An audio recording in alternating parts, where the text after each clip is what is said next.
Pertama, nikmat iman, nikmat Islam, nikmat masih diberikan kesehatan, nikmat masih diberikan umur panjang, sehingga kita masih bisa mengisi hidup dan kehidupan kita dengan beribadah kepada Allah Subhanahu wa Ta'ala. Semoga apa rangkaian ibadah yang kita laksanakan sehari-hari senantiasa menjadi bukti syukur kita kepada Allah Subhanahu wa Ta'ala. Amin. Salawat dan salam semoga segera kepada junjungan kita Nabi besar Muhammad Sallallahu Alaihi Wasallam, juga kepada keluarganya, sahabatnya, dan para pengikutnya yang setia menjalankan risalah kenabian dari baginda Rasulullah Sallallahu Alaihi Wasallam. Dan semoga kita semua ini berserta sebagai umatnya yang setia menjalankan risalah kenabian, menjalankan apa yang diperintahkan Allah dan menjauhi segala apa yang dilarang. Dan kita termasuk hambanya yang nanti jam akhir mendapatkan syafaat dari baginda Nabi Muhammad SAW. Amin. Hadirin jamaah sekalian, alhamdulillah pagi hari ini setelah kita melaksanakan ibadah sholat subuh berjamaah, mari kita isi kembali hati kita untuk mengikuti kajian ilmu. Syukur alhamdulillah pada subuh pagi hari ini Pak Ustadz Lukman sudah hadir dan insya Allah akan menyampaikan beberapa materinya kepada kita sekalian. Semoga kita diberikan kepahaman dan juga kemampuan untuk melaksanakan apa yang nantinya disampaikan oleh beliau. Amin. Sebelumnya kita juga ingin mengirimkan doa kepada saudara-saudara kita yang mungkin saat ini sedang terbaring sakit atau dalam keadaan kurang kesehatannya. Semoga Allah segera cabut penyakitnya dan Allah berikan kesembuhan sehingga dapat berkumpul kembali dengan kita dalam kajian-kajian seperti ini. Itu bersama kita mohon kepada Allah yang sama kita bacakan basmalah. Al-Fatihah.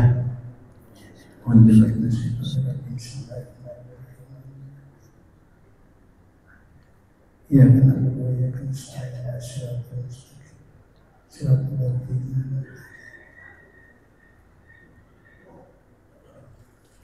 Amin amin ya rabbal alamin. Semoga Allah kabulkan permohonan kita.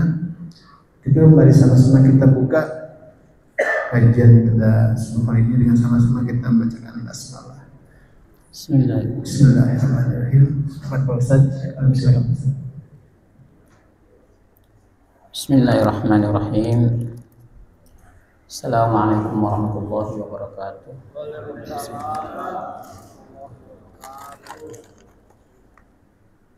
Alhamdulillahirabbil alamin.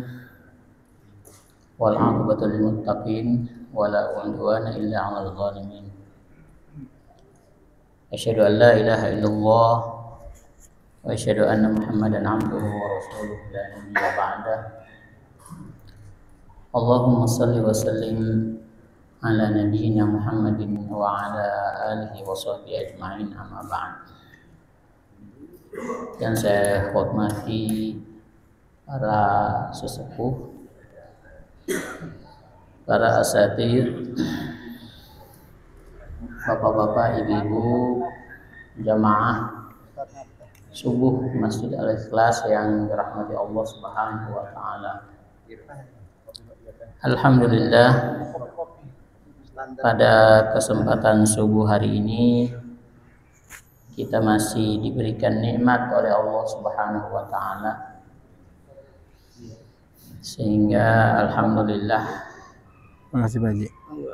kita masih bisa meringankan langkah kita untuk beribadah kepada Allah Subhanahu wa Ta'ala.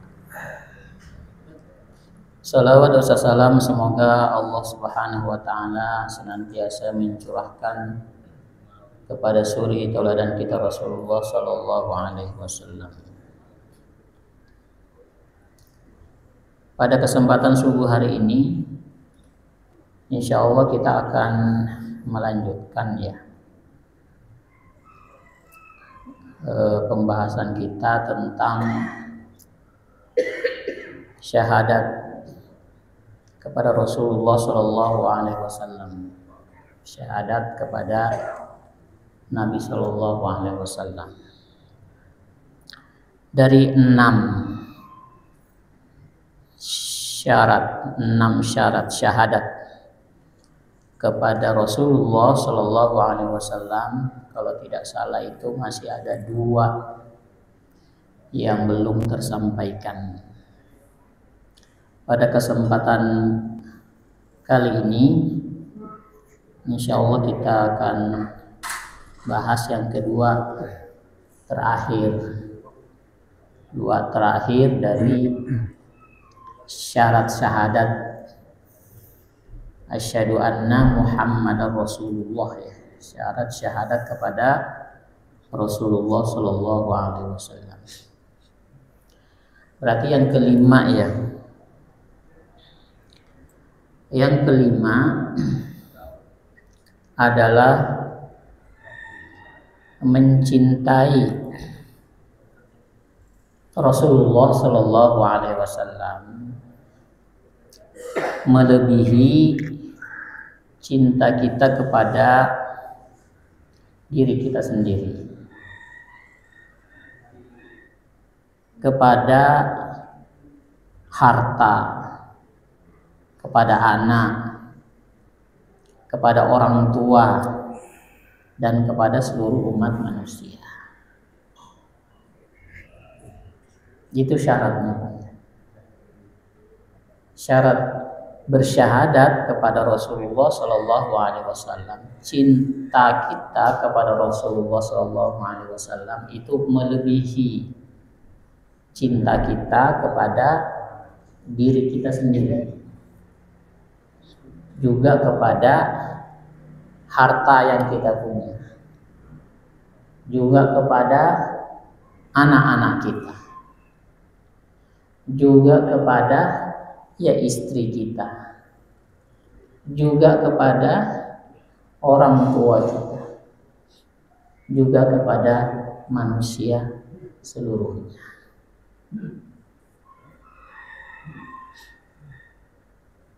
Bicara masalah cinta mencintai, saya kira bapak-bapak, ibu-ibu lebih tahu ya dibandingkan dengan saya. Ekspresi mencintai, kata pakar cinta apa? Pertama, ada yang tahu nggak? Dulu waktu masih bujangan pernah pacaran nggak? Pernah. Nah, gimana coba? Mencintai mantan pacar. selalu ingat Ustaz. Selalu ingat ya kata Pak Dedi itu ekspresi, selalu ingat. Apa-apa ingat, mau makan ingat, mau tidur ingat, terus mau mandi ingat. Kan ada lagunya kalau nggak salah dulu itu ya. Ada yang hafal nggak itu lagunya? Mau makan ingat, mau tidur ingat, mau mandi ingat. Jangan mau sholat aja ingat. Jadi itu selalu hadir dalam ingatan. Itu tidak bisa dipungkiri dan tidak bisa mengada-ada juga ketika kita mencintai seseorang. Selain itu apa? Selain ingat, menyebut, disebut-sebut ya, namanya disebut-sebut. Pengalaman dia waktu jam pacaran dulu 50 tahun yang lalu ya, namanya disebut-sebut. Itu mencintai. Yang ketiga apalagi? Dibela ya. Dibela. Kalau ada masalah, dia ada masalah, mantan kita dulu itu, dia ada masalah, ya mungkin bukan mantan tapi sekarang juga kali ya, iya Bu. Masa dibelanya pas dulu doang? Dulu waktu pacaran itu jalan bareng itu kakinya keserimpet, langsung ditolongin, ayo sini abang tolongin, siapa tolongin. Begitu udah punya 2, punya anak 3, kakinya keserimpet, bangun sendiri lo, nggak punya mata apa lu.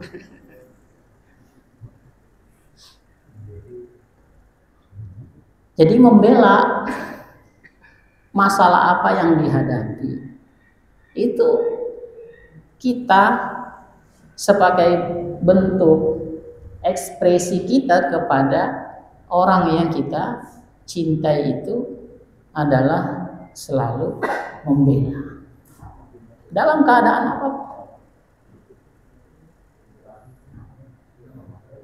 Orang bilang, tuh istri kamu jelek, kita mati-matian membelanya, enggak, cantik. Betul, pembelaan. Jadi selalu berusaha untuk menutupi persepsi-persepsi negatif, ungkapan-ungkapan jelek, buruk terhadapnya, lalu kemudian kita membelanya dengan persepsi yang baik, ungkapan yang baik terhadap orang yang kita cintai. Rasulullah Shallallahu Alaihi Wasallam itu bersih dari seluruh keburukan. Sosok manusia yang sangat mulia, yang sangat dicintai oleh Allah Subhanahu wa Ta'ala, penghulunya para nabi, manusia pilihan, maka barang tentu kita meyakini bahwa Rasulullah Shallallahu Alaihi Wasallam itu memiliki keburukan, bersih dari segala keburukan. Mantan kita dulu itu banyak keburukannya, sebagaimana kita juga banyak keburukannya. Itu kita bela. Bagaimana Rasulullah Shallallahu Alaihi Wasallam ketika dihina orang, dicaci maki orang, maka tentu pembelaan kita jauh lebih tinggi lagi dibandingkan dengan pembelaan yang kita lakukan selama ini terhadap orang yang kita cintai. Kenapa? Karena syarat daripada seseorang itu dikatakan bersyahadat kepada Rasulullah Shallallahu Alaihi Wasallam itu, maka kecintaannya melebihi, ya sekali lagi, kecintaannya melebihi daripada kecintaan terhadap dirinya sendiri,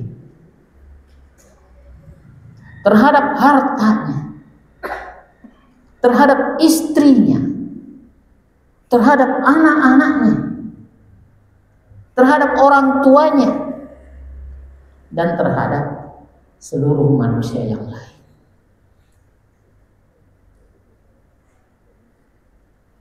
Apalagi tadi ingat-ingat, menyebut-nyebut, membela, apalagi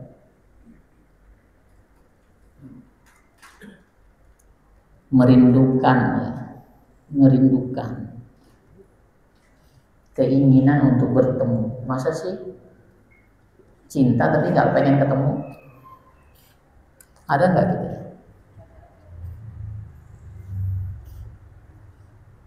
Mencintai mantan pacarnya tapi nggak pengen ketemu, kan nggak mungkin ya. Mencintai Rasulullah Sallallahu Alaihi Wasallam itu ada kerinduan ingin bertemu dengan Nabi, bertemu dengan Rasulullah Sallallahu Alaihi Wasallam.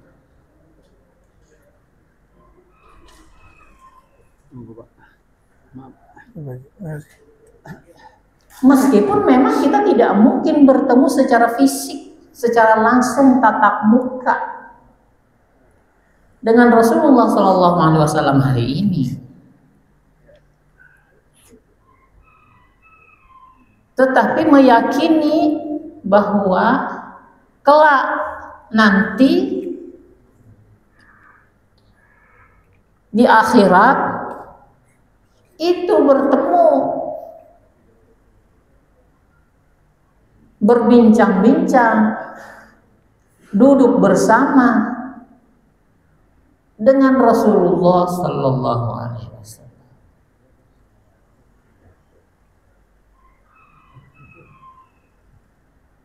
Kerinduan untuk bertemu dengan Rasulullah Sallallahu Alaihi Wasallam itulah yang menjadi bagian daripada kecintaan seseorang kepada Rasulullah, itu yang pasti akan terwujud kelak nanti ketika di akhirat.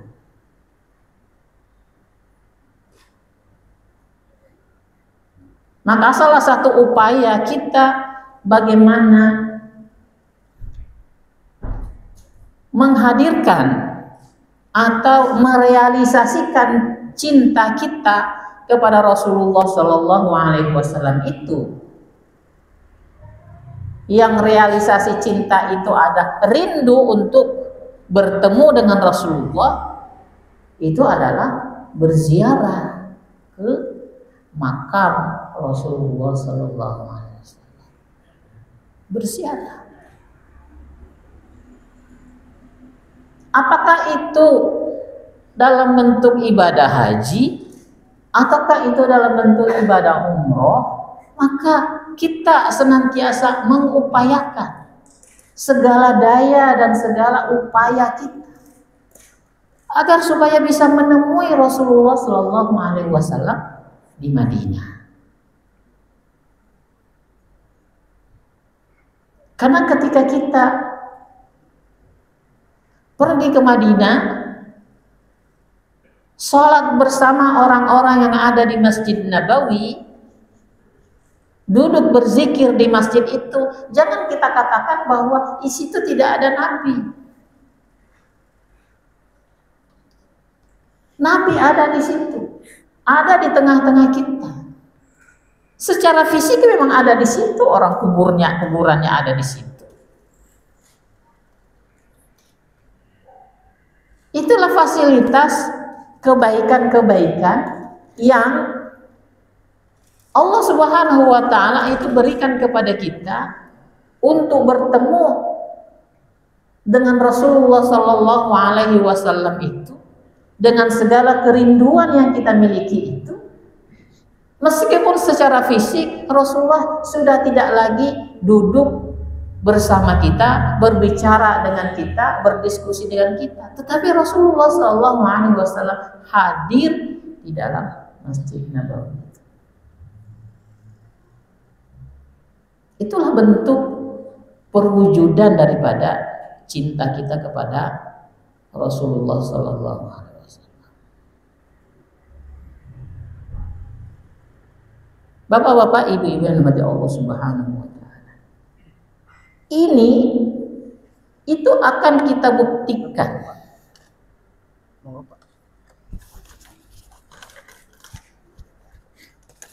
Bagaimana sebetulnya sesungguhnya dalam diri kita ketika kita membandingkan itu dengan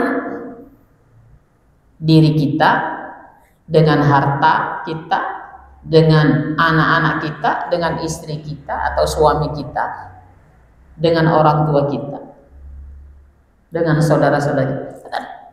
Ini akan kita buktikan dalam perbuatan kita. Kalau omong gampang ya, apa sih susahnya? Saya juga di sini hanya ngomong aja juga. Tetapi ini adalah pembuktian diri. Bagaimana bentuk ekspresi itu? Tadi apa? Selalu mengingat, menyebut, membela, rindu ingin ketemu. Itu ekspresi kita. Apakah selama ini kita selalu ingat? Apakah selama ini kita sering menyebut-nyebut? Apakah selama ini kita sering membela ketika Rasulullah Shallallahu Alaihi Wasallam itu dihujat, diperhinakan, dibuat karikatur?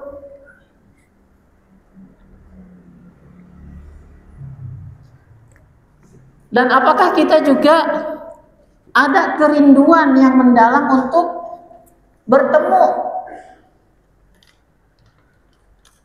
Apakah kita ada upaya secara maksimal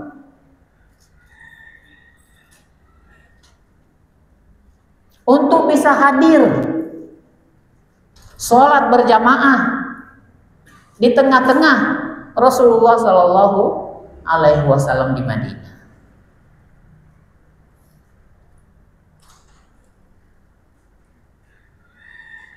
Itu dia.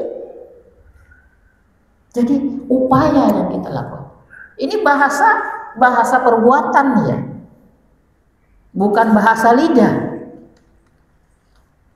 Kita semua akan membuktikan masing-masing terkait dengan kedalaman cinta kita kepada Rasulullah Sallallahu Alaihi Wasallam. Karena itu banyak sekali nas Al-Quran maupun hadis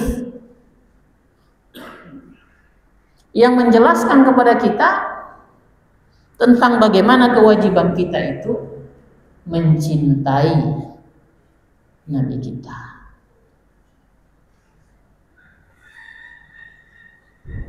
Misalnya Rasulullah Shallallahu Alaihi Wasallam bersabda dari yang diriwayatkan oleh Imam Bukhari,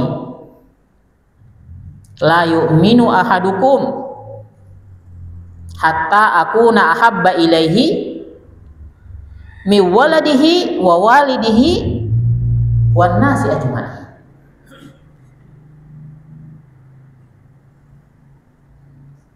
Tidak beriman kalian sebelum engkau menjadikan aku lebih engkau cintai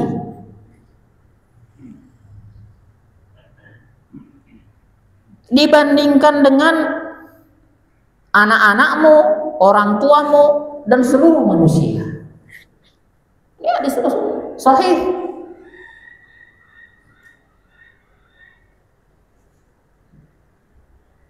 Jadi Rasulullah Shallallahu Alaihi Wasallam itu mempertaruhkan keimanan kita.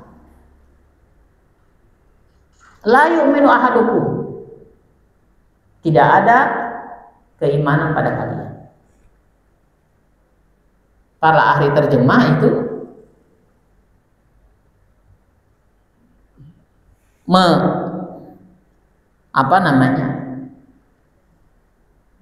memperbaiki bahasanya dengan tidak sempurna keimanan kalian.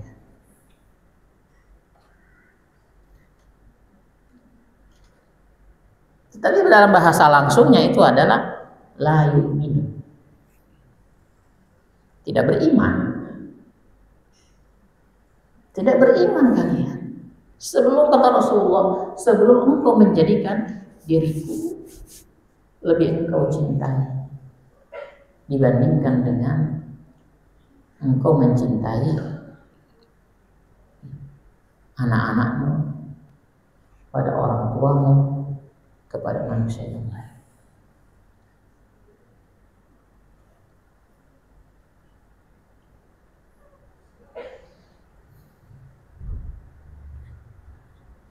Di dalam surat At-Taubah juga begitu jelas. At-Taubah 24. Surat At-Taubah ayat 24. Tadi hadis ya. Sekarang nas Al-Qur'an. Allah Subhanahu wa taala berfirman, "A'udzu billahi minasyaitonir rajim.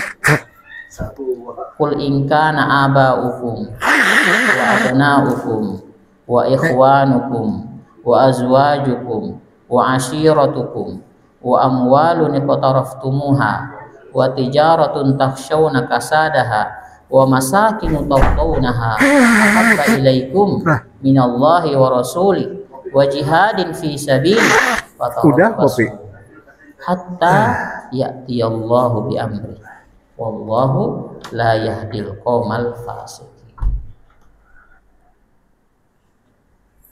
Katakan Muhammad, kata Allah Subhanahu, katakan kepada mereka yang mengaku-ngaku dia beriman kepadaku, katakan kepada mereka, jika bapak-bapak mereka, anak-anak mereka, saudara-saudara mereka, istri-istri mereka, kaum keluarga-keluarga mereka, harta kekayaan yang kamu usahakan, perniagaan yang kamu khawatir akan rugi, dan rumah-rumah yang kau tinggali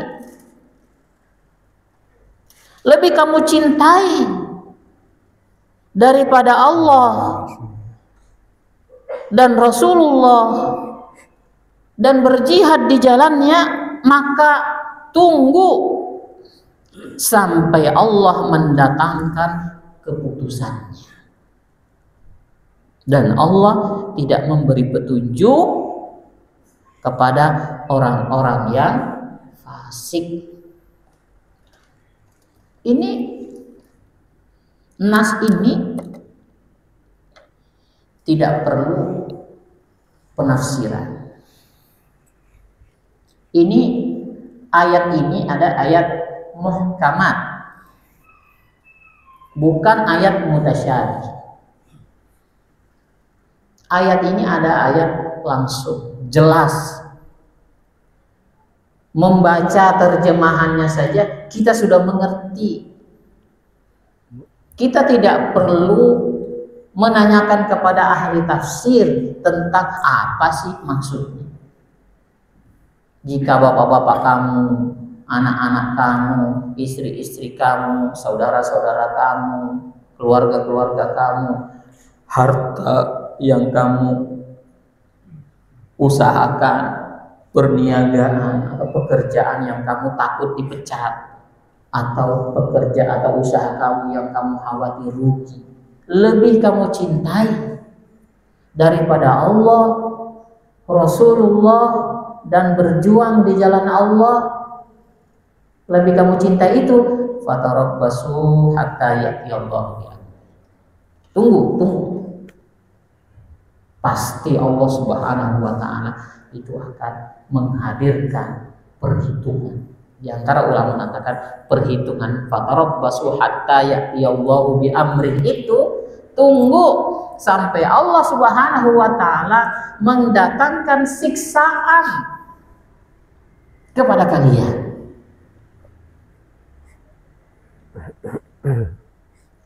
Dan orang yang menempatkan cintanya itu kepada yang disebutkan tadi, melebihi cintanya kepada Allah dan Rasulullah dan berjuang di jalan Allah Subhanahu wa taala, dia masuk ke dalam kelompok fasik.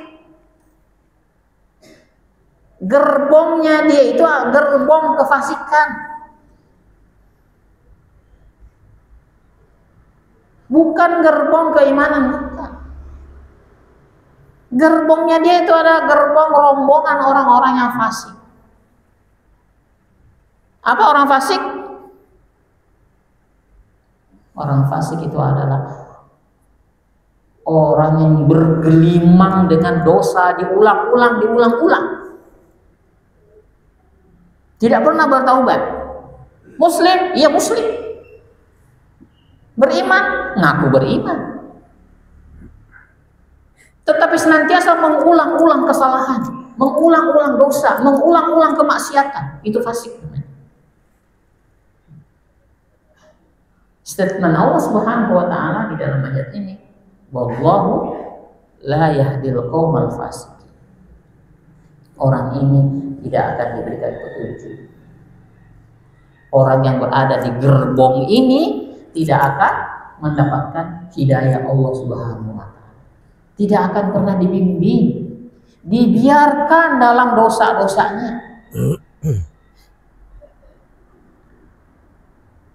Diberikan istidraj. Banyak hartanya, banyak lagi dosanya, ditambah lagi hartanya, tambah banyak lagi dosanya.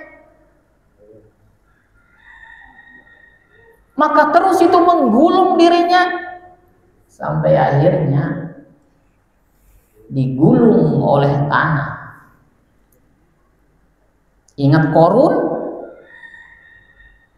Bagaimana Qorun? Ada orang di antara kita yang lebih kaya daripada Qorun? Yang kunci gudangnya saja itu dipikul oleh 70 orang yang kuat-kuat. Itu kunci gudang loh. Bagaimana gede gemboknya?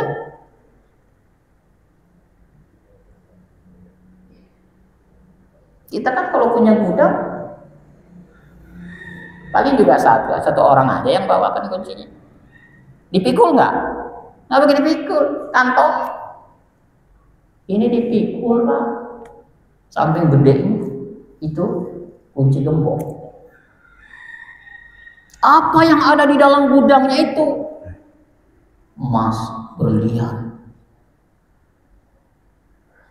Tapi dia tidak pernah peduli terhadap kebutuhan masyarakatnya. Ditumpuk lagi. Meskipun senantiasa diimbau, diminta oleh sepupunya sendiri, Harun dan Musa, nggak mau. Sampai akhirnya Allah Subhanahu wa taala mendatangkan gempa. Gempa itu menenggelamkan dirinya bersama-sama dengan gudang yang besar itu, sehingga Qorun itu terkubur bersama dengan hartanya. Tidak ada jasadnya. Kalau Fir'aun ditemukan oleh peneliti Inggris di tengah-tengah Laut Merah antara Mesir dan Palestina, Yordania, ada ditemukan. Karena di dalam kisahnya itu bahwa dia sedang mengejar Nabi Musa. Allah Subhanahu wa taala mengabadikan jasad itu, ada dalam Al-Qur'an bahwa Allah Subhanahu wa taala itu mengabadikan jasadnya Fir'aun, sehingga hari ini jasadnya Fir'aun masih ada di Mesir. Tapi kalau Fir'aun, tapi kalau Qorun nggak ada. Nggak ada di sana. Yang sering diingat oleh kita itu malah justru hartanya kan. Kita mau gali, ada harta Korun. Harta korun, bukan harta karun. Kita sulit untuk menyebut huruf kof ya. Istilahnya harta karun, harta korun. Bukan korunnya, tetapi harta. Seperti itulah dosa yang terus menggulung dirinya sampai Allah Subhanahu wa taala membinasakan dirinya dengan dosa-dosa yang dia lakukan. Itu adalah fasik. Jadi pintu kefasikan itu terlahir dari sebuah ekspresi cinta. Pintu kefasikan bukan terlahir dari ekspresi mabok, narkoba, berzina, berjudi, tidak lahir dari situ. Kefasikan terlahir dari sebuah ekspresi kecintaan kita. Yang kecintaan itu adalah perkara wajar. Wajar nggak sih kalau kita mencintai orang tua? Wajar? Sangat wajar. Dianjurkan, disuruh untuk mencintai orang tua. Mencintai anak, wajar. Wajar. Mencintai keluarga, wajar. Wajar, sangat wajar, dianjurkan.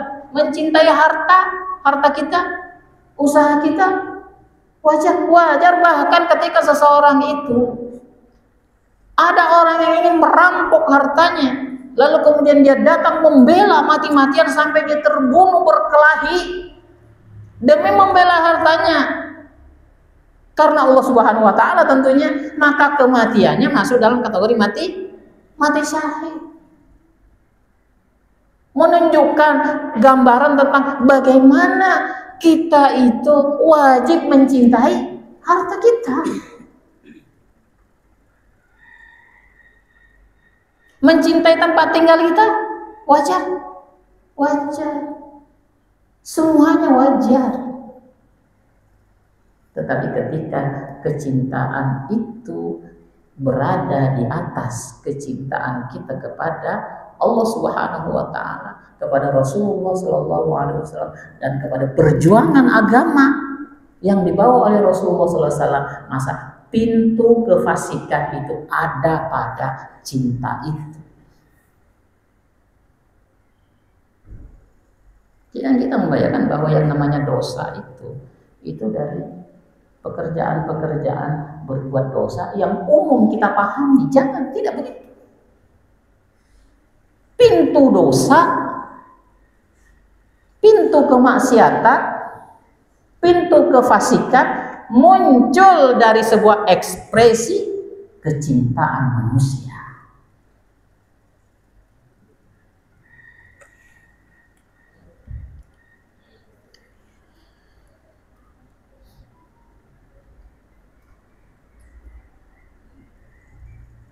Kemudian apa lagi?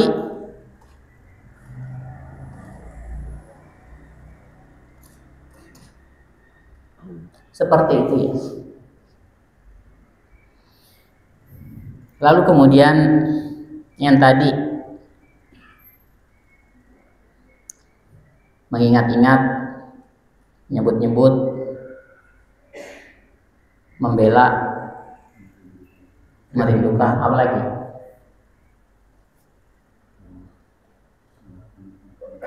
Melaksanakan semua apa yang dia perintah. Apa cita-cita dulu, cinta banget Rasulullah, tapi lihat disuruh ini nggak mau.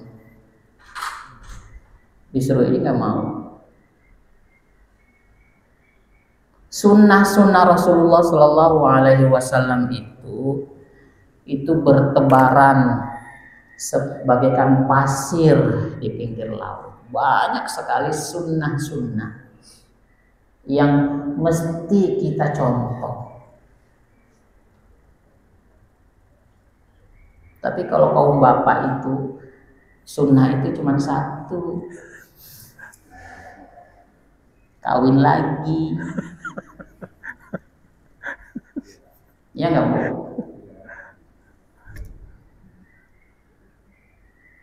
Nah, Papa mau kawin lagi. Apaan sih Pak, kawin lagi? Yang satu ini aja nggak habis. Ini sunnah Nabi. Lantang banget ya. Sunnah. Itu kaum bapak tuh umumnya begitu. Sunnah Nabi itu satu, kawin lagi. Ada lagi yang bilang malam Jumat, sunnah Nabi malam Jumat. Ayo pulang sunnah Nabi. Jumat apaan malam Jumat? Sunnah Nabi malam Jumat itu adalah membaca surah Al-Kahfi, beribadah di malam Jumat. Al-Jum'atu ilal Jum'ah, ya, kafaratun bainahuma, antara malam Jumat satu dengan malam Jumat yang lain itu adalah berbanyaklah berzikir dan beribadah kepada Allah Subhanahu wa taala, karena itu akan menghapus dosa di antara satu Jumat ke Jumat yang lain. Al-umratu minal umrah kafaratun bainahuma, antara umroh kita waktu kapan kemudian kita melaksanakan umroh lagi pada tahun kapan, itu kafaratun bainahuma, yang menjadi penghapus dosa di antara keduanya. Mandi sunnah di hari Jumat pagi, bukan mandi junub juga, itu maksudnya bukan mandi junub, mandi sunnah di hari Jumat pagi. Motong kuku, bercukur. Orang kita dulu yang tinggal di kampung itu kalau hari Jumat itu Pak, itu full kegiatannya, tidak berangkat ke sawah, tidak ke sawah. Nah karena kebetulan mau Jumatan itu adalah berangkat dari rumah itu jalan kaki itu jam 9 pagi. Saya mengalami dulu waktu tinggal di Riau, di daerah Tembilahan sana. Itu kalau hari Jumat itu kita tidak ada kegiatan, tidak ke sawah, tidak ke kebun. Pagi-pagi itu orang tua kami itu pakai mandi sunnah Jumat, potong kuku, bersih. Jam 9 pagi itu langsung berangkat sholat Jumat. Nyampe di masjid itu 11:30, jalan kaki 11:30 atau jam 11 pergi ke masjid, pulang dari masjid mempersiapkan belanjaan. Kadang cukur rambut dulu, jadi tempat cukur rambut itu antri cukur rambut, kemudian beli ikan asin, beli minyak tanah, ya, minyak tanah tuh untuk dipakai untuk ngidupin petromak, lampu petromak, atau ngidupin pelita obor gitu. Pulang lagi selesai belanja sekitar jam 1, pulang lagi ke rumah, nyampe jam 4, setengah 4. Setiap hari Jumat begitu. Saya masih mengalami dulu.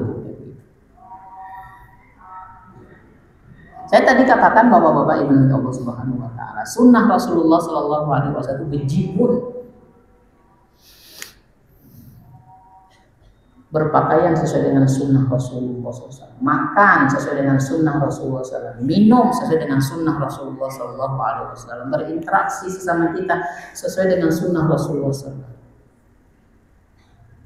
berpuasa sesuai dengan tuntunan Rasulullah SAW. Semuanya bentuk aktivitas kita, apakah itu bersifat ubudiyah, ibadah, maupun aktivitas hari-hari, itu mensinkronkan dengan apa yang pernah dicontohkan oleh Rasulullah SAW. Kenapa? Karena tidak ada aktivitas kehidupan yang kita lakukan hari ini yang tidak dilakukan oleh Rasulullah SAW.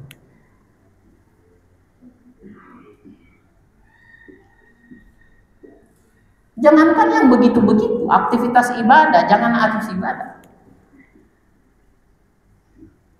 Masuk kamar mandi,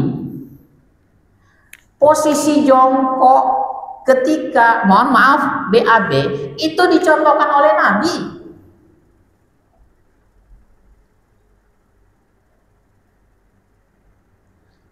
buang air kecil. Itu contohkan oleh Nabi. Nabi mengatakan kalau buang air kecil itu jangan berdiri, jongkok. Cuma masalahnya kan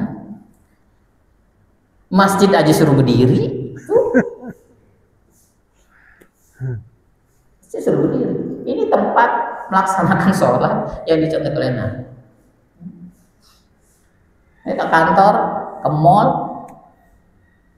kita semuanya disuruh berdiri. Ya mau bagaimana begitu? Ya sudah. Kalau di rumah, ya jangan berdiri juga. Masa sih berdiri juga? Jongkok. Semuanya ada tuntunan dari Rasulullah SAW. Apa kata Allah Subhanahu wa taala? Qul a'udzubillahi minasyaitonirrajim di dalam surah Ali Imran ya, ayat 31. A'udzubillahi minasyaitonirrajim. Qul in kuntum tuhibbunallaha fattabi'uni yuhibbukumullah yaghfir lakum dzunubakum wallahu ghafurur rahim. Ya, jika kamu mencintai Allah, ikuti aku. Qul in kuntum tuhibbunallaha fattabi'uni yuhibbukum. Jika engkau mencintai Allah, katakan Muhammad, jika kalian itu mencintai Allah Subhanahu wa taala, fattabi'uni, ikuti aku. Apa saja yang menjadi komando dari aku tentang kehidupan, tentang ibadah, tentang perjuangan, tentang apa saja dalam kehidupanmu, fattabi'uni, ikuti aku. Yuhibbukumullah, maka Allah akan mencintai kamu. Jadi untuk mendapatkan cinta Allah Subhanahu wa taala, syaratnya itu adalah beraktivitas, beribadah, lakukanlah sebagaimana Rasulullah Shallallahu alaihi wasallam melakukan semampunya. Tidak mungkin semuanya. Tidak mungkin semua. Apa ada di antara kita yang sanggup untuk berdiri melaksanakan sholat tahajud sampai kaki bengkak? Nggak ada yang sanggup. Maka ikuti yang kita mampu untuk kita lakukan semampunya. Ya, wattaqullaha mastata'tum. Bertakwalah kamu kepada Allah Subhanahu wa taala dengan kemampuan yang engkau miliki. Nah, lalu kemudian yang terakhir, mencintai syarat daripada syahadat kepada Rasulullah Shallallahu alaihi wasallam itu adalah mendahulukan perkataan atas segala perkataan setiap orang, serta mengamalkan sunnah Rasulullah Shallallahu alaihi wasallam. Ya, jadi mendahulukan ucapan Rasulullah dibandingkan dengan perkataan orang. Perkataan orang yang kita anggap dekat dengan kita. Contoh misalnya,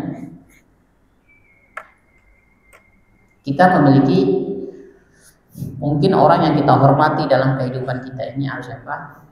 Orang tua ya, orang tua kita yang masih hidup kita menghormati. Orang tua kita menyuruh kita A, lalu kemudian paman kita menyuruh kita B. Kita nurutnya sama siapa? Sama orang tua kita ya. Demikian juga ketika kita kepada Rasulullah Shallallahu alaihi wasallam, apa yang menjadi perintah, apa yang menjadi omongan dari Rasulullah Shallallahu alaihi wasallam, kemudian kita meyakini itu adalah kesahihan, sahih dari hadis Rasulullah SAW. Begitulah Rasulullah SAW memerintahkan kepada kita. Lalu kemudian ada yang lain, enggak, begini aja. Maka bukti syahadat kita kepada Rasulullah SAW itu sebagai syarat seseorang itu bersyahadat kepada Rasulullah, maka dia harus mendahulukan ucapan Rasulullah SAW. Karena itu tidak ada perkataan ulama itu melampaui dari perkataan Rasulullah. Ada perkara yang dilarang oleh Rasulullah SAW, kemudian ulama kita menyuruh, nggak benar itu Nabi, lakukan yang ini aja. Lalu kemudian kita mengikuti ulama itu salah. Ulama itu seyogianya itu adalah menerjemahkan secara aplikasi dengan ijtihad mereka, dengan contoh-contoh para sahabat terdahulu dan para tabi'in. Oh, Rasulullah SAW katakan ini, itu maksudnya seperti ini. Itu ulama. Bukan mengadukan antara apa yang diucapkan oleh Rasulullah SAW lalu kemudian diadu dengan ucapan para ulama itu atau ulama itu, lalu kemudian kita mengikuti ulama. Jadi maksudnya bahwa ucapan Rasulullah SAW itu adalah lebih kita utamakan daripada ucapan manusia yang lain. Ada ayat yang menjelaskan adalah An-nabiyyu aula bil mu'minin min anfusihim wa azwajihi wa amwalihim. An-nabiyyu aula bil mu'minina min anfusihim wa azwajuhu wa ummahatuhum wa auladu wa ulul arham ba'duhum aula bi ba'd. Nabi itu, kata Allah Subhanahu wa ta'ala, Nabi itu lebih utama bagi kalian, bagi orang-orang yang beriman, daripada mereka sendiri, istri-istri mereka dan ibu-ibu mereka dan orang-orang yang mempunyai hubungan kerabat dengan mereka. Rasulullah itu lebih utama. Al-nabiyyu aula bil mu'minina min anfusihim wa azwajuhu wa ummahatuhum wa ulul arhami ba'duhum aula. Perkataan Rasulullah Shallallahu Alaihi Wasallam itu adalah lebih utama, lebih engkau hormati dibandingkan dengan perkataan orang lain. Saya pikir itu saja ya Bapak Ibu yang dirahmati Allah Subhanahu Wa Taala. Jadi tuntas ya pembahasan kita tentang syarat syahadat kepada Rasulullah Shallallahu Alaihi Wasallam. Lebih kurangnya mohon maaf. Aku qouli hadza wa astaghfirullahaladzim. Wabillahi taufiq wal hidayah. Wassalamualaikum warahmatullahi wabarakatuh. Waalaikumsalam warahmatullahi wabarakatuh. Terima kasih Ustaz atas penyampaian materinya. Teman sekalian, alhamdulillah kita bisa mengikuti materi syarat syahadat kepada Rasulullah.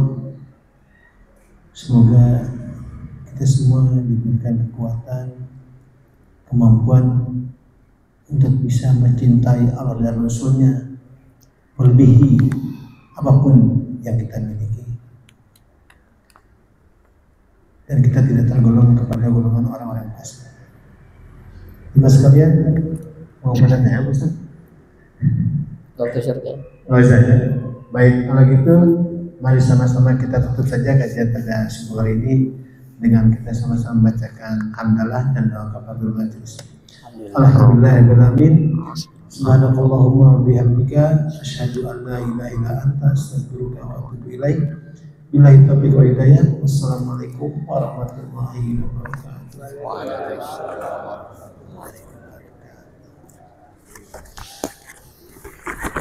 Terima kasih Pak Ustaz.